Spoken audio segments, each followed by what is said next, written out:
Hey folks, welcome back. Today is August 18th, 2026. Last night we had a pretty good sized storm come through the area. It only lasted about 5 minutes, maybe 10. My rain gauge said an inch of rain off that one, which it seemed a bit much, so maybe it's not that accurate. Maybe it's accurate, I don't know. Second night in a row, but the winds that blew in were probably upward 40 miles an hour. Took a few branches down. Worst case scenario for me though was I walked through the garden this morning to get my sweet potato leaves for breakfast, and I saw more sort of plant disturbance than I would have liked. So my okra, which yesterday was really nice and tall and upright at 6 feet, some of them were probably bent over a good solid 20, 25 degrees. So I had to get in there, pull them back up and kind of stamp on the bed around their roots to firm them down a bit. That wasn't cool. A couple of my pepper plants definitely got moved over a bit. Not sure I'm gonna get them back upright. But this happened a couple years ago where a lot of the garden got kind of whipped around a bit, and not a fun part of it, but I'll show you when I go in there. But right now I thought I'd kind of just drag you along my morning. It's about 9 o'clock. Got some watering of the figs to do, my fig little nursery area. I'm gonna pot 3 of them up as well, from the number 1 size nursery pots to 3 gallons. I'm slowly doing that right now because they're all very, very, very well rooted out. They're all for sale on Facebook Marketplace, but they're just not moving at this point. Last year, it was about 2 months after now when I got those same size pots into the larger pots, into 3 gallons. And it was, I'm not gonna say it was too late because those plants this year are looking great in the 3 gallons, but they were slow to step up because they didn't finish their root in that pot last year. So this year, when they woke up in 3 gallons, they started throwing roots and shoots at the same time, but more roots first. So the shoot system was very slow to step up. I want next year those same 3 gallons that are coming out of the number 1s this year to be more robust by mid-May, early June, so that if I put them up for sale, they're gonna look better. And following the potting up of the figs and the watering of the figs, I'll take you out to the garden and we'll get some harvesting done. Today is an okra day. It's an every other day thing for me. I'm probably gonna get some, I don't know if I'm gonna get some green beans or not. I probably will get some green beans. I was saving the second patch for seed, but looking at how productive it's been, I'm not gonna need that much seed. So I probably can go in there and pull about 1/3 to 1/2 of what I've got off of there. Some really amazing looking pods, though they're a bit dirty right now because of the wind that took the plants kind of to the ground a bit last night. They're gonna require a little bit more cleaning than they would have. Need to get a beet or two, and I say a beet or two only because a lot of the beets that I have are probably up in the 1.5 to 2 pound range, so I'm not gonna need that many in the fridge. And I could probably stand to get some carrots as well. So yeah, let's get cracking. These are my number 1 or 1 gallon sized Celestes for the current year. We're gonna go ahead and select 3 of them, and then we are gonna get them potted into 3 gallon pots into what is basically best described as a semi-decomposed compost / leaf mold. It's enough for me to get the roots into those because they're pretty root bound at this point, and I don't wanna say I don't care what kind of quality material they're going into at this point, but I think that semi-decomposed compost is gonna treat them just fine. If for no other reason, then if you look at this Celeste right here, that is a 3-foot plant in a 3 gallon. That was basically one of these 3 months ago. I had these 2 really tall ones right here, 1 and 2.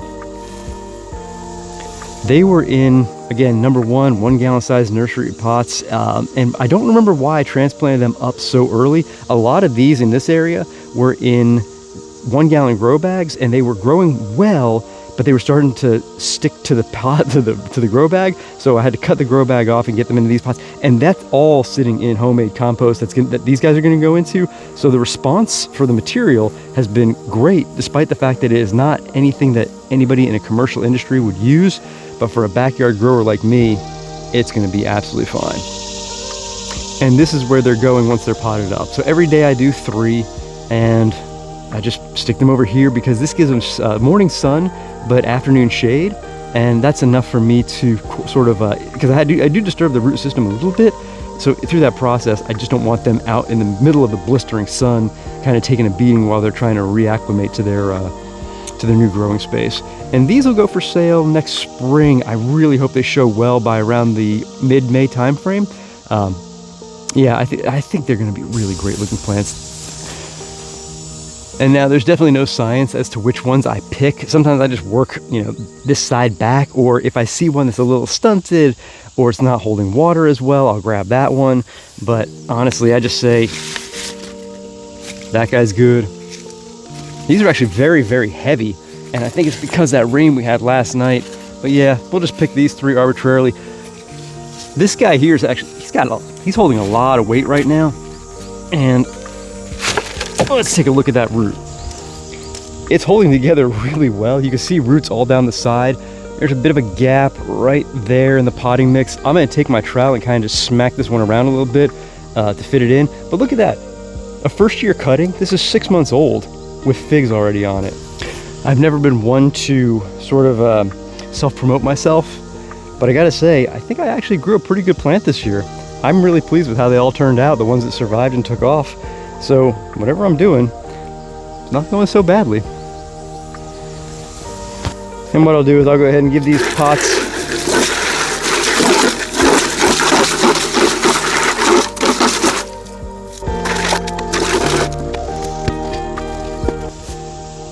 I'll meet you over at the compost pile.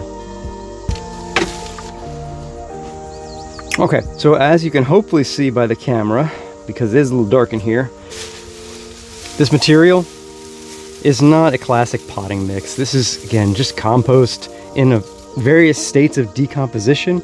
It's my bin that's furthest along. And as far as working as a potting mix for potting these things up, I really don't have any concern about that. Honestly, as long as the roots don't dry out, I think this can slowly break down and feed the plant as much as it needs for the rest of the season while keeping the root system damp. Yeah, I don't see any issue with how this is going to grow out. I haven't seen it with any of my other plants, so I'm just going to keep rolling with what works. Plus, it's in essence just my labor for production costs, so hey, why not? And as for how I break this thing up, I basically just take this plant and I just start going around and breaking the root system up a little bit. Nothing so aggressive to where I'm going to really cause a lot of trauma, but just enough to where the roots now have a new direction where they can grow instead of the risk of spiraling around the pot. And now we're just gonna, that's about it. Nothing more complicated than this. This is what I've been doing. Do I think it's a great method? I honestly don't know. Do I think it's a bad method? No, not if a plant actually survives and thrives. Then it proves that something's working well in it.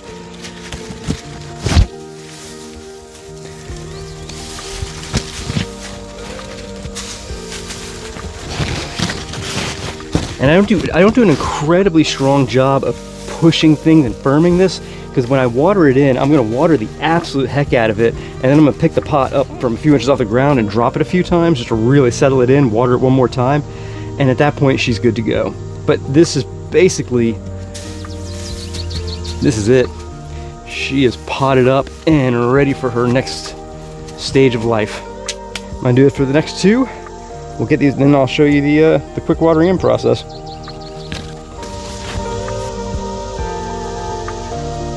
I know you were thinking about messing around with my plant. All right.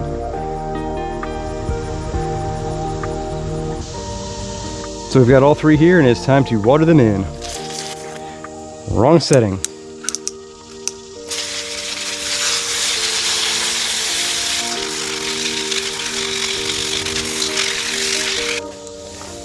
Now, once the bulk of the water was hit, we now,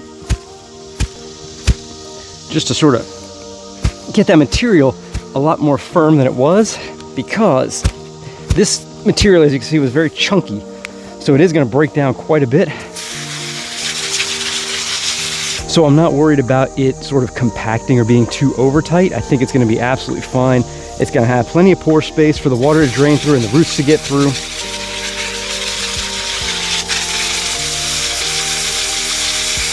And it's also going to drain like crazy because it doesn't have a lot of surface area for the water to hold on to, because the pieces of material are very chunky.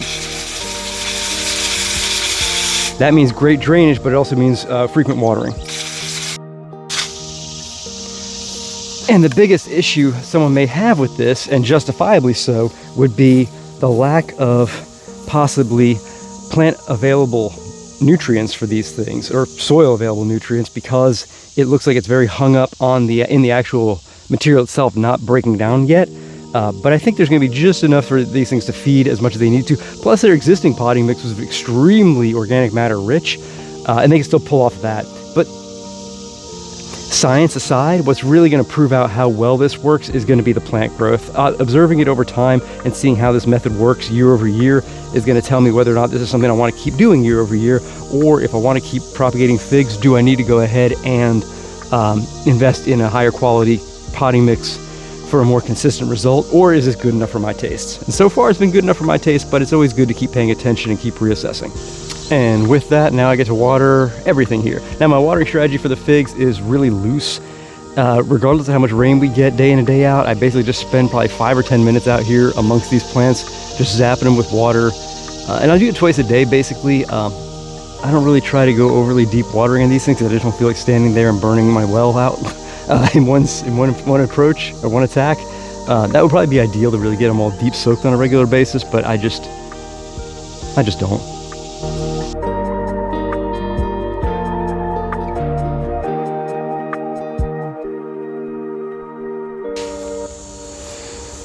If I do this for a few more years, eventually I do need to mow this area down and just put some geotextile fabric over top to really make this a more manageable spot, as opposed to these kind of half-baked, covering solutions that I've used the last couple of years. I had tarp last year. Now I'm using this this corrugated metal roofing that I just have pieces of sitting around.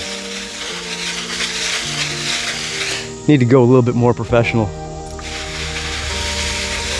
despite the fact this is not a business.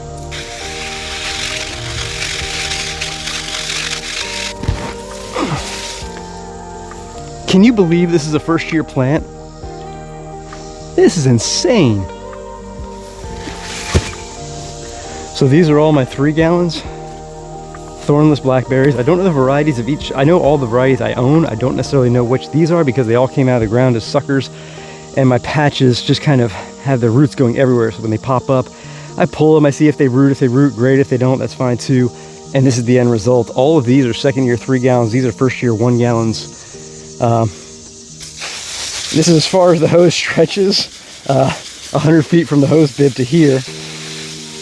So this is sort of my practice.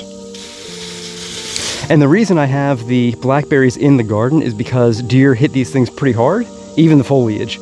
So the fence protects that. And the reason I have the corrugated metal on top of bed number, 18 here, is because they're rooting into the ground at this point. And so I didn't want to keep having to disturb the root system or disturb the soil. And so I decided just to cover the bed up, since the bed didn't have anything planted in it, and just use that as kind of a bit of a mulch, actually, or at least of a soil covering. And it keeps these things from rooting in.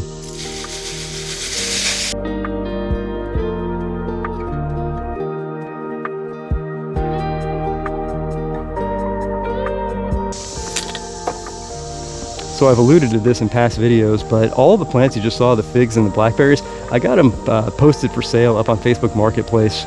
And pretty much all proceeds in excess of my material costs. I buy food like at the local Aldi for the food pantry. And when I say my costs, this year it's only pots.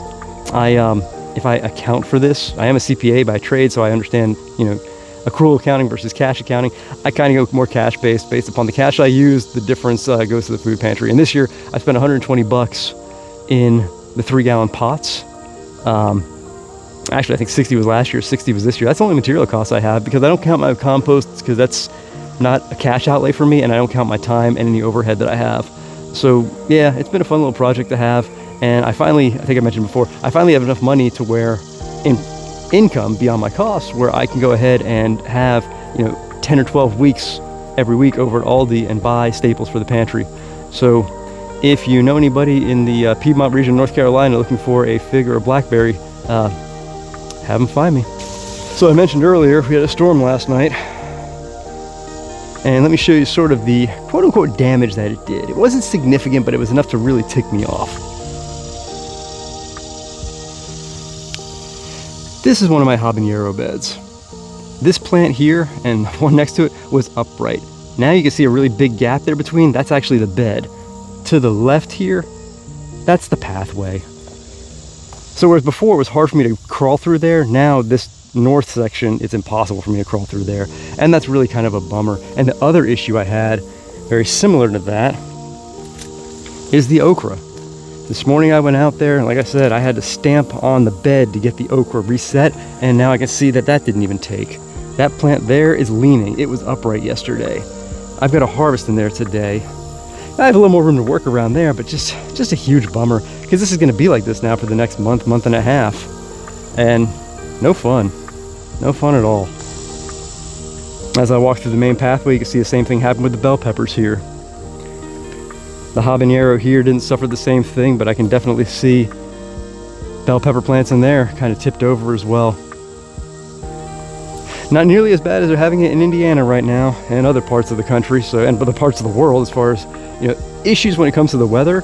But this is my little, you know, very lightweight challenge that I'm having when it comes to big winds and rains in this area. For as much drought as we had earlier in the season, which we did from October of last year to June of this year, next to nothing. July was wet. August has been wet. So, and it's been really hot. So we've had our challenges here, but we're still pushing along. All right, enough complaining. Let's harvest. Yeesh.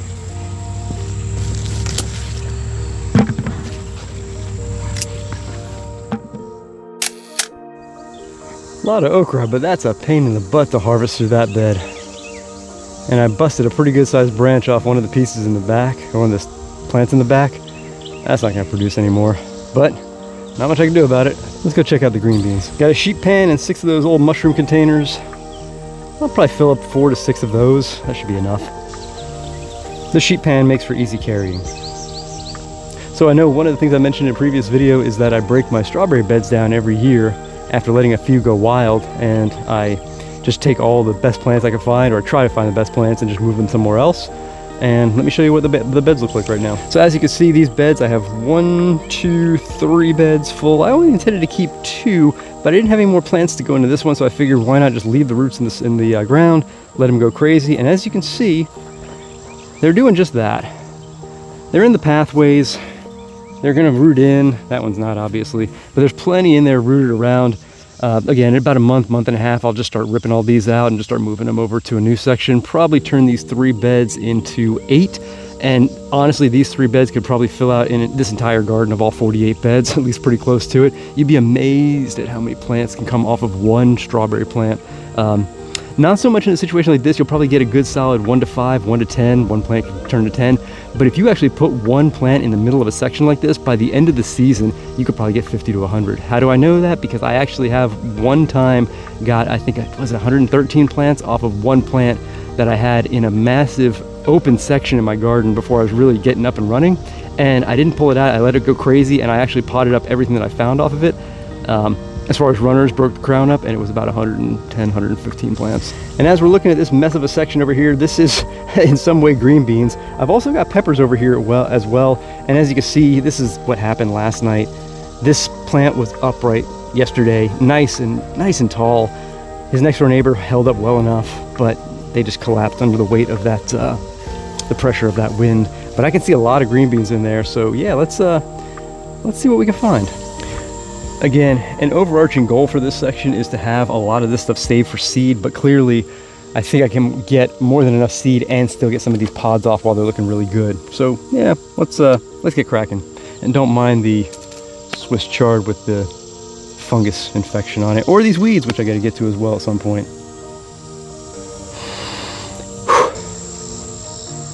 And we are not even close to how much I've got to harvest off those green bean plants. And still probably have a ton of seed left over, or pods going to seed. And some impromptu pepper harvest on the bottom right because of a plant that snapped as I was trying to work around the green beans, of course. And hence, the baking sheet. Passed by this guy again, and my heart is just broken as far as how I'm gonna kind of fix this without destroying the plant. Because I try to get that one upright, he's just every stem is gonna snap. So I'm really kind of gonna have to sit on that one and think. And now it's getting hot. Low 90s today, heat index probably around 100, so gonna probably have to rehydrate in a minute or two. But before we call this done, let's go ahead and harvest that beet I was talking about. Still working off this beet patch from earlier in the season. biggest challenge when they get really big like this is not the extent to which they're tender. It's actually to the extent that which it's easy to go ahead and peel them. Now I'm going to go ahead and pop this one out of the ground, clean the kind of decayed stuff off here, bring the beet inside, wash it and peel it, and then throw it straight in the crisper drawer, peeled and everything. It lasts plenty long for that. Even, well, it doesn't last long from the standpoint that we eat it fast, but if it needed to last long, it would.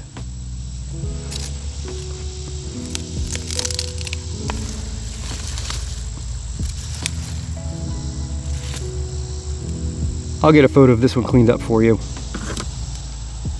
Much better. Hope you enjoyed hanging out today. I enjoyed having you with me. If you have any questions, please feel free to post below. And in the meantime, thanks for watching. Take care. See you in the next one. Bye-bye.